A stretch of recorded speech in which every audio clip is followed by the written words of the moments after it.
What happens when a machine built in 1977 flies straight through the invisible wall that separates our entire solar system from the rest of the galaxy?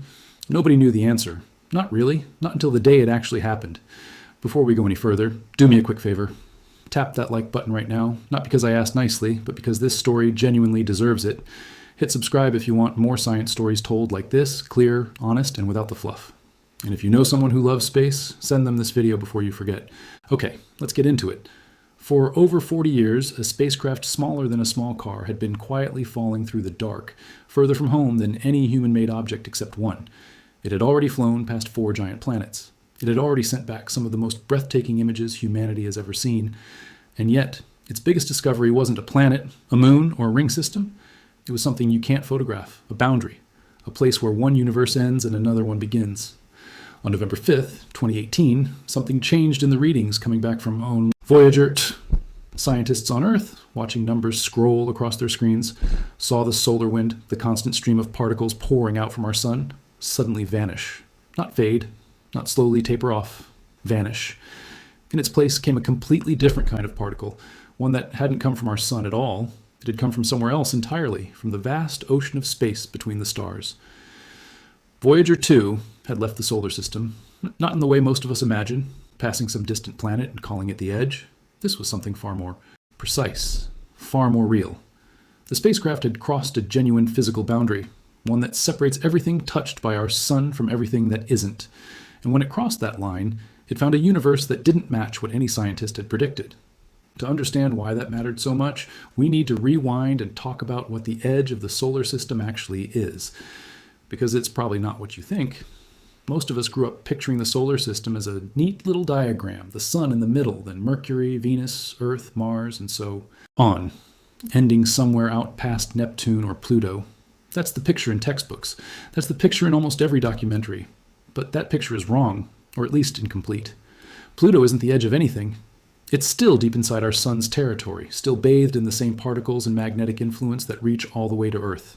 The real edge, the true edge, is something much bigger, much stranger, and much further away. Our sun isn't just a source of light and warmth. It's constantly blasting out a stream of charged particles in every direction, called the solar wind. This wind doesn't just drift off into nothing. It pushes outward with enough force to carve out a massive bubble around our entire solar system. A bubble that contains every planet, every moon, every asteroid we know of, and a whole lot of empty space besides. Scientists call this bubble the heliosphere. Inside the heliosphere, the sun is in charge. Its magnetic field shapes the environment. Its particles fill the space. Everything from Mercury to the icy edges beyond Pluto sits inside this protective shell, carried along in a current that started at the surface of our star. But that bubble doesn't go on forever. Eventually the solar wind runs out of push. It slows down, weakens, and finally gets stopped. Not by nothing, but by pressure pushing back from the other side. That pushback comes from the interstellar medium, the ancient, thin material that fills the space between stars across our entire galaxy. The point where the solar wind finally loses the battle and the interstellar medium takes over is called the heliopause. It is, in the truest sense, the edge of our solar system. Cross that line and you're not in our sun's territory anymore. You're in the galaxy itself. And Voyager 2, after 41 years of continuous travel, reached that exact line and crossed straight through it. Let's put that journey in perspective. Voyager 2 launched in August 1977, before most people watching this video were even born.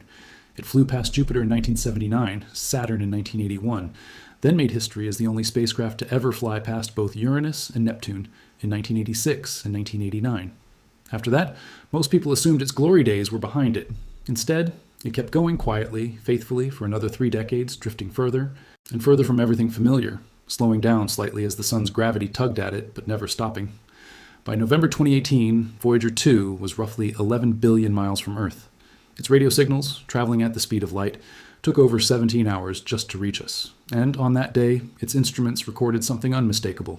The density of solar wind particles dropped to nearly zero. At the same moment, the count of cosmic rays, high-energy particles from deep space, spiked sharply. The magnetic field around the spacecraft changed character entirely. In less than a single day of travel, Voyager 2 crossed from one universe into another. This made it only the second human-made object in history to reach interstellar space. Its twin, Voyager 1, had done it first, back in August 2012, crossing the same kind of boundary from a completely different direction. But here's where the story becomes genuinely important. and why Voyager 2's crossing sparked far more excitement among scientists than Voyager 1's did 6 years earlier. When Voyager 1 crossed the heliopause in 2012, one of its most important instruments was already broken. The plasma science instrument, the exact device built to measure the properties of the particles surrounding the spacecraft, had stopped working way back in 1980. By the time Voyager 1 reached the edge, that instrument had been silent for 32 years. Scientists still learned a lot from Voyager 1's other instruments, its magnetometer and cosmic ray detectors, but the most direct window into what was actually happening to the plasma itself, right at the moment of crossing, simply wasn't available. They had to guess, to piece together indirect clues, rather than measure it head-on. Voyager 2 was different. Its plasma instrument was still alive, still working after more than 4 decades in the freezing, radiation-soaked void of deep space. That's almost unbelievable when you think about it. A piece of 1970s technology, still faithfully doing its job at the exact moment scientists needed it most. And when Voyager 2 crossed the heliopause in November 2018, that instrument captured something no spacecraft in human history had ever recorded before: a direct, real-time measurement of the plasma on both sides of the boundary between our solar system and the galaxy beyond. What it found didn't match the models, not even close. And it took 5 separate teams of scientists an entire year, analyzing the data from every angle, before they were ready to tell the world what they had discovered. Let's talk about what they found, because each piece on its own is fascinating, but together they completely reshape how we understand the bubble that protects our entire solar system. The first surprise was the shape of the boundary itself. For decades, scientists assumed that heliopause would be a slow, gradual transition, like 2 rivers slowly merging into one another over a long stretch. The solar wind would thin out gradually, mixing with interstellar particles over a wide zone before fully giving way. That's what the models predicted. That's what almost everyone expected. Instead, Voyager 2's plasma instrument recorded a transition so sharp it stunned researchers. On November 4th, the spacecraft was still firmly inside the outer layer of the heliosphere. By November 5th, it was fully in interstellar space. Not a slow fade, a hard line. Scientists later calculated the width of that boundary to be less than 6/100ths of an astronomical unit being the distance from Earth to the Sun, about 93 million miles. In a region of space where distances are usually measured in billions of miles, a boundary that thin is almost shocking. It wasn't a blend, it was closer to a wall. The second surprise came from temperature. Scientists expected the interstellar plasma just outside the heliopause to be cold, quiet, and largely uniform. Instead, it was measurably hotter than predicted. Not dramatically hot in absolute terms, but significantly warmer than every model had described. And it wasn't uniform either. The plasma right outside our solar system's boundary turned out to be variable, shifting in temperature and density as the spacecraft moved deeper into it. The calm, cold void that scientists imagined simply wasn't there. The third discovery came from the magnetometer, the instrument measuring magnetic fields, just inside the heliopause, in the outer layer of the heliosphere.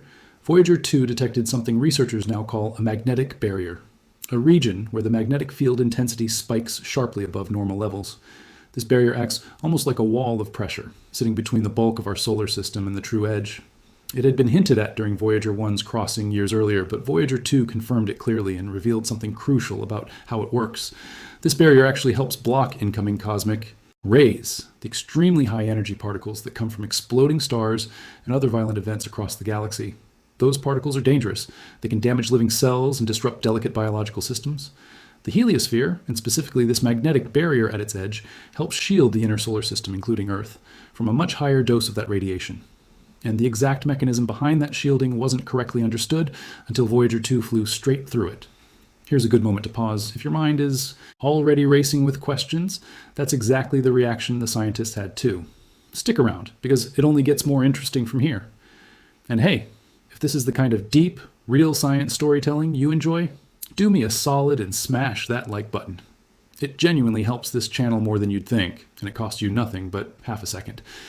Now let's talk about the fourth discovery, and honestly, this might be the most fascinating one of all, because it comes from comparing what Voyager 2 found with what its twin, Voyager 1, found 6 years earlier.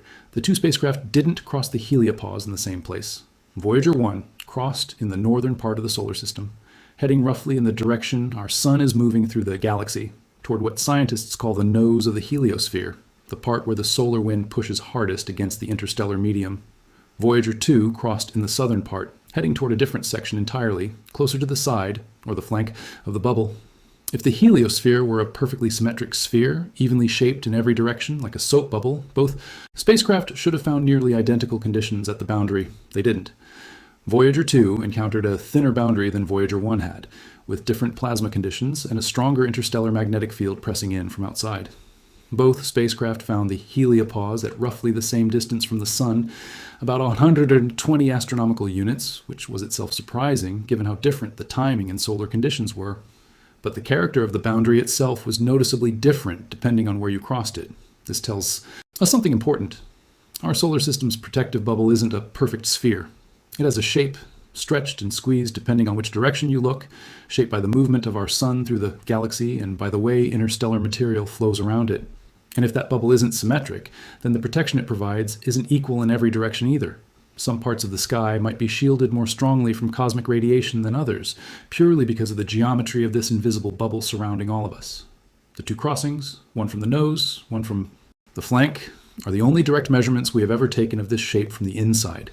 And they're already reshaping the textbook image of a perfectly round heliosphere into something far more irregular, more dynamic, and honestly, more interesting. The fifth discovery concerns the interstellar magnetic field itself. For decades, physicists assumed that the magnetic field inside our heliosphere and the magnetic field of the wider galaxy outside were mostly separate, two distinct systems, meeting at the heliopause, with limited interaction between them. What both Voyager spacecraft found tells a different story. The connection between these two magnetic environments is more tangled, more complex than anyone predicted. The galactic magnetic field just outside our solar system turned out to be far stronger than expected, running 2 to 3 times the intensity that the best models had calculated. That stronger field pushes back against our heliosphere with far more force than scientists had assumed, possibly up to 10 times more pressure than previous models accounted for. That's not a small correction. That's a fundamental rewrite of how much force our solar system's protective bubble is actually up against every single day. And why does that matter? Because the size of the heliosphere is essentially a balance of forces, the outward push of our Sun's solar wind against the inward press of the interstellar medium. If that inward press is far stronger than we thought, then our protective bubble may be smaller and more easily compressed than earlier models suggested. Over long timescales, as our Sun drifts through different regions of the galaxy, some denser and more magnetically active than others, this bubble could shrink further, exposing the inner solar system, including Earth, to higher levels of cosmic radiation than we experience today. The Voyager data doesn't prove this has happened or predict exactly when it might, but it does prove something quietly unsettling. The shield protecting our solar system is under more pressure than we ever calculated, and its long-term stability depends on forces far outside our control. All 5 of these discoveries, the razor-thin boundary, the unexpectedly warm plasma, the magnetic barrier, the lopsided shape of the heliosphere, and the surprisingly powerful interstellar magnetic field, were released to the world at exactly the same time. On November 4th, 2019, precisely 1 year after the crossing, 5 separate research papers were published together, all describing different pieces of the same extraordinary event. That timing wasn't a coincidence. Each team's findings connected directly to the others, and publishing them together let the scientific community see the entire picture at once, rather than piecing it together slowly over years. The reaction wasn't panic. It was something closer to a quiet, collective recalibration. Scientists who had spent careers building models of the outer solar system suddenly had real, direct measurements to compare those models against for the very first time in history. And in many places, the models simply didn't hold up. One NASA scientist working on the heliophysics program described Voyager 2 as the first spacecraft to actually experience interstellar space from the inside, calling it, quite literally, a pathfinder. That word matters. There was no path before this. There were only educated guesses, built from instruments deep inside the protective bubble, looking outward and theorizing about what lay beyond. Voyager 2 didn't guess. It went there. And what it sent back rewrote the map. All right, let's pause again for a second. If you're finding this as fascinating as I do, drop a comment below telling me which of these 5 discoveries surprised you the most. I genuinely read them, and it helps me know what to dig into next. And if you haven't yet, now's a great time to subscribe, because we're only about halfway through this story, and what's coming next connects all of this directly back to life here on Earth. Now, here's something worth really sitting with. Voyager 2. Crossing that boundary wasn't the end of the story. It was the beginning of an entirely new chapter, one that's still being written today, more than 7 years later. The interstellar medium that Voyager 2 entered isn't some calm, empty void. It has structure, it has turbulence, it's plasma shifts. in density and temperature as the spacecraft continues drifting deeper into it. And remarkably, Voyager 2's instruments have picked up something almost poetic, shockwaves from massive eruptions on our own sun, powerful enough to travel all the way past the heliopause and ripple through interstellar space itself. That tells us the heliosphere isn't some rigid, unmoving wall. It behaves more like a living, breathing structure, expanding and contracting in response to solar activity and to the pressure of the galaxy pushing back from outside. And since late 2018, Voyager 2 has been the only instrument in human history recording that breathing from the outside, in real time. But here's the part of this story that carries real weight, the part that isn't just fascinating science trivia. Every year, Voyager 2 loses a little more power. Its plutonium-based generator, the same type of power source used to keep it running since 1977, decays a bit further with each passing year, losing roughly 4 watts annually. That might sound small, but it means something very specific. The mission team at NASA's Jet Propulsion Laboratory has to make harder choices every single year about which instruments stay on and which get shut down for good just to keep the spacecraft alive a little longer. The plasma instrument, the very one that made the historic 2018 crossing measurements possible, is still running today. But it's running on borrowed time, on a spacecraft that simply cannot keep every system powered forever. At some point, sooner rather than later in cosmic terms, that instrument will go silent. And here's the uncomfortable truth. There's currently no other spacecraft on a trajectory to replace it. No mission has been designed, funded, or approved to take over where Voyager 2 leaves off. When its power finally runs out, our direct window into the southern interstellar medium closes, possibly for decades, possibly for much longer. Think about what that actually means. Since the moment it crossed the heliopause, Voyager 2 has been sending back daily measurements from inside interstellar space, plasma density, magnetic field strength, particle counts, from both our own sun and from deep across the galaxy. It's effectively drawing a map, not of physical geography, but of conditions. A real record of what the space just outside our solar system is actually like. No telescope on Earth can replace that. No computer simulation can substitute for it. It can only be built by a spacecraft physically present in that environment. And right now, there's exactly one of those, and it's growing weaker every single day. In 2023, Voyager 2 briefly went completely silent. A command sent to the spacecraft accidentally tilted its antenna away from Earth, cutting off all communication for 14 days. Engineers weren't sure contact could ever be restored. Against long odds, using an enormous ground-based radio dish and a method essentially amounting to shouting into deep space, they managed to reestablish the connection. But those 14 days of data are gone forever. In the scope of a decades-long mission, that might sound minor. But every single gap in the record represents a stretch of space the spacecraft will never pass through again. Whatever conditions existed out there during that silence were experienced and measured by instruments that had no one listening. That specific slice of the map can never be redrawn. And that small, temporary blackout is really just a preview of what's coming eventually, permanently. When Voyager 2 finally loses power for good, the map simply stops. Whatever lies further out in that direction, whatever changes in density, magnetic strength, or radiation exist beyond where the spacecraft finally falls silent, will remain completely unknown until something else eventually reaches that same distance. And right now, nothing is on its way. There's one more piece of this story worth sharing, because it connects everything back to something a little less technical and a little more human. Both Voyager 1 and Voyager 2 crossed the heliopause at almost exactly the same distance from the Sun, roughly 120 astronomical units, despite crossing at completely different times and under very different levels of solar activity.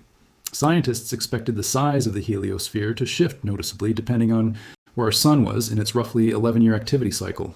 More solar activity should push the boundary further out. Less activity should let it shrink inward. Voyager 1 crossed during a relatively quiet solar period. Voyager 2 crossed during a much more active one. Researchers expected a meaningful difference in where they'd find the edge. They found almost none. That tells us something quietly profound.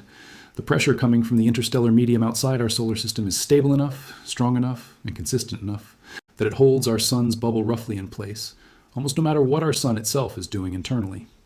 In other words, the galaxy is pushing back with remarkable steadiness, and our sun, despite everything happening on its surface, everything driving our weather, our auroras, our technology-disrupting solar storms, still has to hold its ground against that external pressure just to maintain the bubble we all live inside. There's something genuinely moving about that image. Our star quietly maintaining its shield against the constant press of the entire galaxy, and the galaxy holding that boundary steady no matter what our sun throws at it. It's a relationship between our home star and the wider universe that no model correctly predicted. one that was only ever properly measured because a 41-year-old machine, built on hardware older than home computers, happened to be exactly in the right place, with exactly the right instruments still working, at exactly the right moment. That spacecraft is out there right now, further from Earth today than it was during that historic crossing, its power a little weaker, its instrument count a little lower, but still transmitting, still measuring, still doing precisely what it was built to do decades before most people watching this were even born. Before we wrap up, one last thing. If this video taught you something new, if it made you look up at the night sky a little differently tonight, that's exactly why I make these. Subscribe if you haven't, tap that notification bell so you don't miss what's coming next, and share this with someone who genuinely appreciates knowing that right now, at this very moment, a machine older than the internet is quietly rewriting our understanding of the universe, 11 billion miles from home.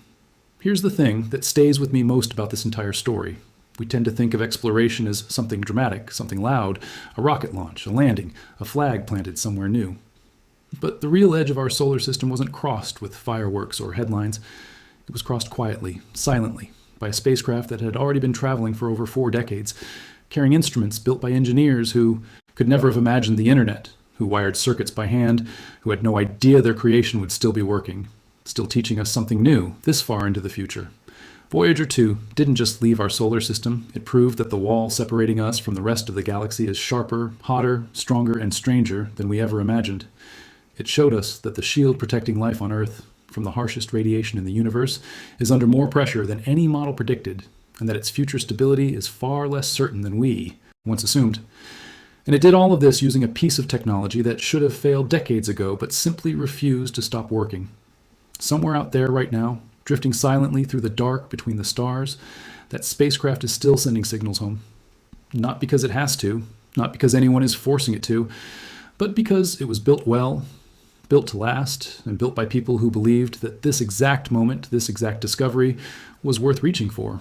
One day, its power will finally run out, its instruments will go silent, and the map it's been drawing for us, one data point at a time, will stop exactly where it stopped. But until that day comes, Voyager 2 keeps going, further from home than anything we've ever built, still listening to a universe most of us will never see, still telling us, one signal at a time, exactly what lies beyond the edge of everything we've ever known.